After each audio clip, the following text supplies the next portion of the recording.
Okay, statistics. Today we are finishing up the 4.2 notes. If you could open those up, and then we're going to scroll down here to residuals.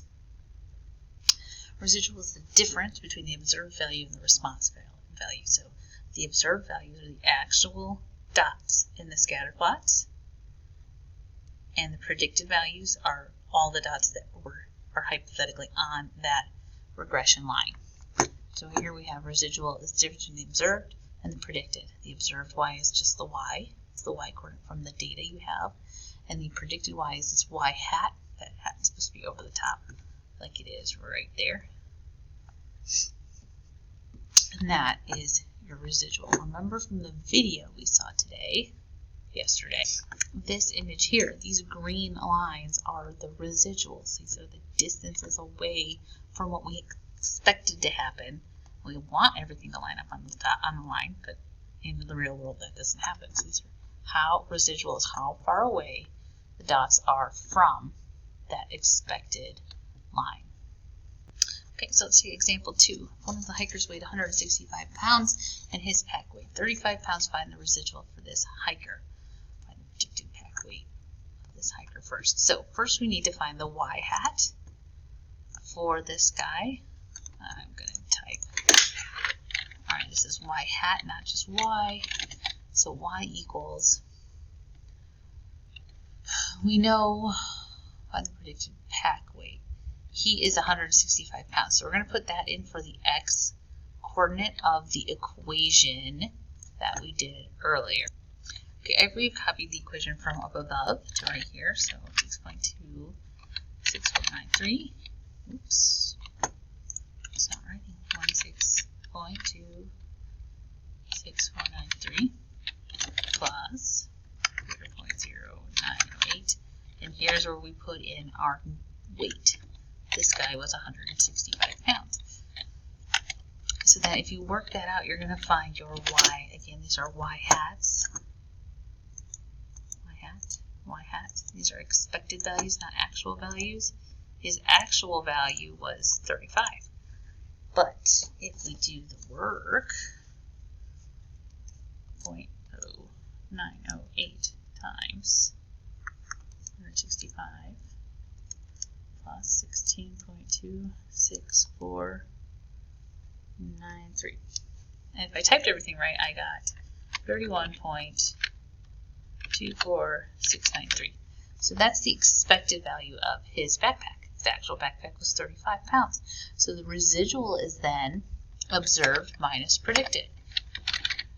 So residual is going to equal observed, which was 35, minus the predicted, 31.24693. So we get a residual of 3.7307. Now you can round these to hundredths. I'm fine with that. I'm just giving you all the numbers so you can see it. So that's his residual. He actually had a heavier backpack than what was expected. Okay, because residuals show how far the data fall from our regression line. Examining. Okay, so a residual plot just shows how far you're away from your line of best fit. In Statlet, over here, zoom out a little bit, you have a residual plot. It plotted it for you. When it put the line of best fit in our scatter plot right here, you scroll down, this is your residual plot. Notice it says residual over here.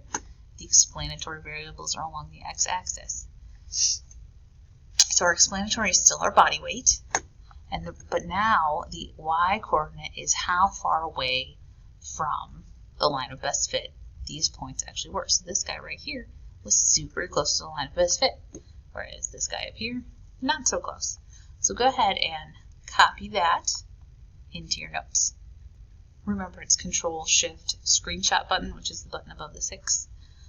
You won't have this ugly little arrow because you're not using a screencaster. So this is a residual plot. We are actually going to calculate this, do this by hand. It's a partner assignment. If you don't have anybody at home with you, you're doing it on your own. But just keep in mind that the x-coordinates are the same x-coordinates as the original.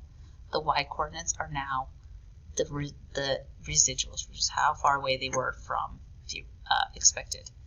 And you'll do those with this equation right here. Okay, lastly, I'm going to touch on r squared. R squared is based with correlation. And we said correlation coefficient was a measure of how close the dots were to the line. So if it was 1, positive 1, all the dots are perfectly on line. It's 0.9, it's a nice strong relationship.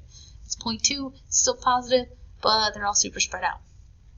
Well, R squared explains what percentage of the data is explained by the line. So if your R squared, when you calculate it using Stapplet or your TI, is 0.5, that means that 50% of the data is explained by the line and 50% of the data is not. If your R squared is 0.9, it means 90% of the data is explained by the best fit, line of best fit, 10% of the data is not.